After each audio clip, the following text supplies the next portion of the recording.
పూర్తి వివరాలు చూసే ముందు మా ఛానల్ ని సబ్స్క్రైబ్ చేయడం మర్చిపోకండి. శ్రీ గురుభ్యో నమః. శ్రీ మహాసరస్వత్యై నమః. ఓం నమః శివాయ.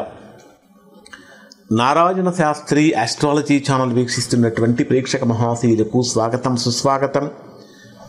ఈరోజు మనము 2025 సంవత్సరం జూలై నెల 16వ తేదీ నుంచి 31వ తేదీ వరకు సింహరాశిలో జన్మించినటువంటి వారికి ఎటువంటి ఫలితాలు కలుగుతాయో తెలుసుకుందాం. సింహరాశి వారి యొక్క ప్రస్తుత గ్రహస్థితిని గనక పరిశీలించినట్లయితే రాశ్యాధిపతి అయినటువంటి రవి మీ రాశికి 12వ స్థానంలో వ్యయస్థానంలో సంచరిస్తున్నాడు. రాశ్యాధిపతి యొక్క వ్యయస్థాన సంచారం చేసేటటువంటి పనులలో స్వల్పమైనటువంటి ఆటంకాన్ని కలిగిస్తుంది, ఆత్మవిశ్వాసాన్ని కూడా తగ్గిస్తుంది.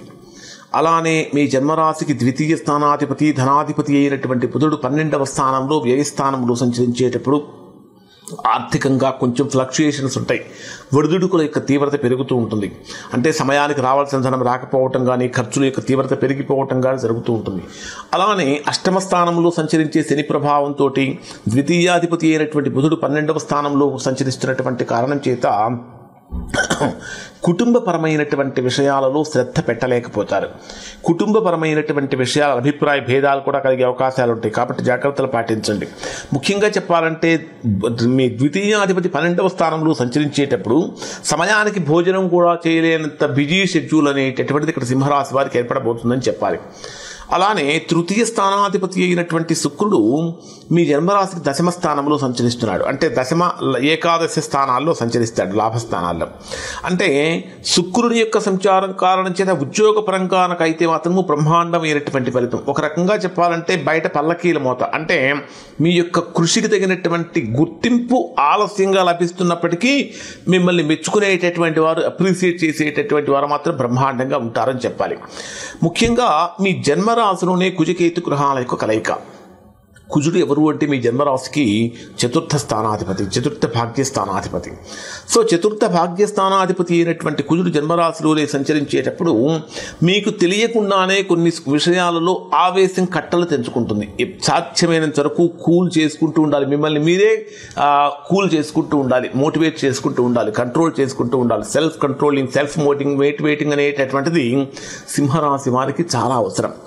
ఎందుకంటే కుజకేతు గ్రహాల కలయిక జన్మరాశిలోనే సంచరిస్తున్నటువంటి కారణం చేత మీరు మాట్లాడేటటువంటి మాటలే ఎదుటి వారికి ఆయుధాలుగా మారతాయి. కాబట్టి మాట్లాడేటటువంటి మాటలు చాలా జాగ్రత్తగా ఉండాలి. కానీ రియల్ ఎస్టేట్లో కానీ లేదా ఇన్వెస్ట్మెంట్స్ చేసేటటువంటి వారికి కానీ ఒక రకంగా చెప్పాలంటే అనుకూలమనే చెప్పాలి. అలానే ప్రధానంగా కనుక తీసుకుంటే అష్టమ స్థానంలో శని వక్రంలో సంచరిస్తున్నాడు.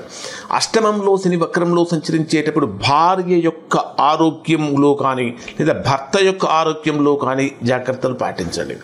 కుటుంబంలో ఎవరో ఒకరి ఆరోగ్యం, అంటే భార్యాభర్తలలో ఎవరో ఒకరి ఆరోగ్యానికి సంబంధించినటువంటి ఇబ్బందులు అనేటటువంటివి ఖచ్చితంగా ఈ రాశి వారికి కలిగే అవకాశం ఉంది.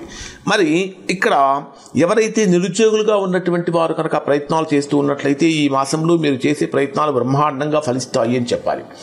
కానీ మీకే ఆత్మవిశ్వాసం తగ్గిపోతుంటుంది. ఇక్కడ మీ జన్మరాశికి 12వ స్థానంలో సంచరించే రవి బుధ గ్రహాల కలయిక ఏం చేస్తుందంటే మీరు ఎంత నాలెడ్జబుల్ పర్సన్ అయినప్పటికీ కూడా సమయానికి వాటిని ప్రదర్శించలేకపోతారు. మీరు ఏదైనా ఒక ఇంటర్వ్యూకి వెళ్ళారనుకోండి, ఆ ఇంటర్వ్యూలో వాళ్ళు అడిగినటువంటి క్వశ్చన్స్కి మీకు బ్రహ్మాండంగా ఆన్సర్స్ తెలుసు, మీరు దాంట్లో ఎఫిషియెంట్, మీరు దాంట్లో ఎక్స్పర్ట్ అయినప్పటికీ కూడా మీరు సమయానికి ఆన్సర్స్ చెప్పలేకపోతారు. కారణం ఏమిటంటే మీ జ్ఞానం మీకు పనికి రాకుండా పోతుంది. మీరు ఎవరికైనా సూచనలు సలహాలు కనుక ఇస్తే వారు బ్రహ్మాండంగా అభివృద్ధి చెందుతారు. ఇదేమిటండి ఇంత విచిత్రమైన విపత్కరమైన పరిస్థితి నాకెందుకు కలుగుతుందని మీకు అనే భావన కూడా కలగవచ్చు. దానికి నేను పరిహారం కూడా ఇప్పుడు మీకు నేను తెలియజేస్తాను. ఓవరాల్గా డే వైజ్గా కనుక పరిశీలిస్తే వీరికి ఏ విధంగా ఉంటుందంటే వీరికి 16వ తేదీ ఉదయం నుంచి 18వ తేదీ ఉదయం 4 గంటల వరకు ఉండే సమయాన్ని కనుక పరిశీలిస్తే ఈ సమయంలో విపరీతమైనటువంటి మానసిక ఒత్తిడి పెరుగుతూ ఉంటుంది. అనవసరమైనటువంటి ఆలోచనలు పెరుగుతూ ఉంటాయి. ఆరోగ్యం విషయంలో కూడా ఇబ్బందులు కలుగుతూ ఉంటాయి. కుటుంబపరమైనటువంటి విషయాల్లో క్లిష్ట సమస్యలు కూడా ఎదురయ్యే అవకాశాలు ఉంటాయి. ప్రయాణాలు కనుక ఉంటే ఖచ్చితంగా ఆలస్యం అవుతూ ఉంటాయి. ప్రతి విషయంలో కూడా ఇక్కడ సింహరాశి వారు 16వ తేదీ నుంచి 18వ తేదీ వరకు జాగ్రత్తలు పాటించాలి. ముఖ్యంగా చెప్పాలంటే ఖచ్చితంగా శివారాధన చేయటం కానీ, ప్రతినిత్యం ఓం నమః శివాయ అనేటటువంటి మంత్రాన్ని పారాయణ చేయటం వల్ల మంచి ఫలితాలు పొందుతారు. 18వ తేదీ ఉదయం నుంచి అంటే ఉదయం 4 గంటల నుంచి 20వ తేదీ ఉదయం 6:11 వరకు ఉండేటటువంటి సమయంలో ఇది మీకు బ్రహ్మాండమైనటువంటి బుద్ధి వికసిస్తుంది. బుద్ధి వికాసంతో చేసే పనుల్లో బ్రహ్మాండమైన ఫలితం కలుగుతుంది. అంటే భావోద్వేగాలు, కొన్ని ఎమోషనల్ బాండేజెస్ కానీ ఎమోషనల్గా మీకు కనిపిస్తూ ఉంటుంది. అంటే మీకు బాగా దగ్గర వాళ్ళతోటి కొన్ని ఎమోషనల్ టచెస్ అనేటటువంటివి కూడా కనిపిస్తూ ఉంటాయి. కానీ ప్రేమికులుగా ఉన్నటువంటి వారు, విడిపోయినటువంటి వారు కలవటానికి ఇక్కడ అవకాశం ఏర్పడుతూ ఉంటుంది. ముఖ్యంగా తల్లిదండ్రులతోటి కానీ గురువులతోటి కానీ అభిప్రాయ భేదాలు రాకుండా జాగ్రత్తలు పాటించండి. ఆధ్యాత్మికపరమైనటువంటి విషయాలలో ఆసక్తి పెరుగుతుంది. విదేశీ ప్రయాణాల గురించి ఖచ్చితంగా ఇక్కడ మీరు ఆలోచనలు చేస్తారు, వెళ్తే బాగుంటుంది అని. చేసే ప్రయత్నాలు కూడా ఫలిస్తాయి అని చెప్పాలి. 20వ తేదీ ఉదయం 6:11 నుంచి 22వ తేదీ ఉదయం 8:17 వరకు ఉండేటటువంటి సమయంలో ఇది మీరు చేసేటటువంటి వృత్తి, ఉద్యోగ వ్యాపారాలలో బ్రహ్మాండమైనటువంటి డెవలప్మెంట్ కనిపిస్తుంది. అధికారుల నుంచి సానుకూలమైన ఫలితాలు పొందుతారు. వ్యాపార రంగంలో కూడా విలువైనటువంటి అవకాశాలు మిమ్మల్ని వెతుక్కుంటూ వస్తాయని చెప్పాలి. ముఖ్యంగా చెప్పాలంటే మీరు ఒక 10% కనుక వర్క్ చేస్తే దానికి 100% ఫలితాన్ని ఇక్కడ మీరు పొందగలుగుతారు. అంటే బ్రహ్మాండమైనటువంటి, అంటే 20వ తేదీ నుంచి 22వ తేదీ వరకు ఏ పని చేసినా సరే బ్రహ్మాండంగా ఉంటుంది. మీరు వీలైతే ప్రతిరోజు ఇక్కడ ఏం చేయాలంటే ఆదిత్య హృదయం పారాయణ చేయటం మంచిది. ప్రతిరోజు తులసి మొక్కకు నీళ్లు పోయటం వలన కూడా మంచి ఫలితాన్ని పొందుతారు. 22వ తేదీ ఉదయం 8:17 నుంచి 24వ తేదీ ఉదయం 11:02 వరకు ఉండే సమయంలో ఇది మీకు ఇక్కడ ధనలాభాలు అనేటటువంటివి ఖచ్చితంగా కనిపిస్తున్నాయి. నూతన సంబంధాలు బ్రహ్మాండంగా మెరుగుపడతాయి. వ్యాపార విస్తరణ కోసం చేసే ప్రయత్నాలు ఫలిస్తాయి. స్నేహితుల యొక్క సహకారం చక్కగా ఉంటుంది. వాహన లాభం అనేటటువంటిది కనిపిస్తుంది. అంటే నూతన వాహన యోగం అనేటటువంటిది కూడా కనిపిస్తూ ఉంటుంది. నూతన ఆలోచనలకు ఇది చాలా, అంటే కొత్త ఆలోచనలు చేయడానికి, వాటిని ఇంప్లిమెంట్ చేయడానికి సరైన సమయం అని చెప్పాలి. ఇక్కడ మీరు చేయవలసినటువంటి ఒక చక్కటి పని ఏంటంటే, మీరు బుధవారం రోజున విఘ్నేశ్వరుడికి, గణపతికి బెల్లాన్ని నైవేద్యంగా సమర్పించండి.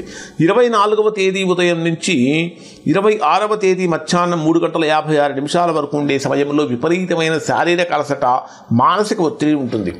గత ఫలితాలతో పోలిస్తే ఇంకా కొంచెం వెనకబడిపోతున్నామా అనేటటువంటి భావన కూడా కలుగుతుంది. అనారోగ్య సంకేతాలు కూడా కలుగుతూ ఉంటాయి. ఇంకా మీకు ఇక్కడ కొంచెం ఆర్థిక నష్టాలు అనేటటువంటివి కనిపిస్తూ ఉన్నాయి. 26వ తేదీ ఉదయం మధ్యాహ్నం 3:56 నుంచి 28వ తేదీ రాత్రి 12 గంటల వరకు ఉండే సమయంలో ఇది మీకు అతి ముఖ్యమైనటువంటి కారణం ఏమిటంటే, ఇక్కడ మీకు మీ కుజకేతు చంద్రగ్రహాల యొక్క కలయిక కారణం చేత కొన్ని వినకూడని వార్తలు ఏమైనా వినాల్సిన పరిస్థితి వస్తూ ఉంటుంది. కాబట్టి ఆ విషయంలో కొంచెం జాగ్రత్తలు పాటించండి. ఆగ్రహాన్ని నియంత్రించుకోండి, కోపాన్ని కంట్రోల్ చేసుకోండి. అనవసరమైనటువంటి వాగ్వివాదాలు అనేటటువంటివి పనికిరావు. 28వ తేదీ రాత్రి 12 గంటల నుంచి 31వ తేదీ రాత్రి వరకు ఉండే సమయంలో ఈ కాలం సింహరాశి వారికి అత్యంత అనుకూలమైన కాలం అని చెప్పాలి. కుటుంబ సభ్యులతో అనుబంధం బలపడుతుంది. శుక్రబలం కూడా చక్కగా పెరుగుతుంది. అలానే చంద్రబలం కూడా పెరుగుతుంది. ఆర్థికంగా అనుకూలమైన సమయం అని చెప్పాలి. ఇక్కడ ఓవరాల్గా కనుక పరిశీలించినట్లయితే ఈ రాశిలో జన్మించినటువంటి వారు బ్రహ్మాండమైనటువంటి ఫలితాలు పొందుతున్నారు. చిన్న ప్రతికూలతలకి ఆదిత్య హృదయ పారాయణ అనేటటువంటిది ఈ రాశి వారికి అత్యుత్తమమైనటువంటి ఫలితాన్ని ఇస్తుంది. ఇప్పుడు చెప్పినటువంటి ఫలితాలు దాదాపుగా అందరికీ వర్తిస్తాయి. ఎవరికైతే వర్తించడం లేదో, ఎవరైతే తీవ్రమైన ప్రతికూలతలు పొందుతున్నారో అటువంటి వారి యొక్క వ్యక్తిగత జాతకంలో జరుగుతున్న మహర్దశలు కానీ అంతర్దశలు కానీ ప్రతికూలంగా ఉంటే మంచి ఫలితాలు పొందలేరు. అటువంటి సందర్భంలో ఒకసారి మీరు మీ వ్యక్తిగత జాతకాన్ని విశ్లేషణ చేయించుకొని దోషం ఎక్కడుందో తెలుసుకుని దోష నివారణ చేయించుకుంటే సత్ఫలితాన్ని పొందుతారు. శుభం.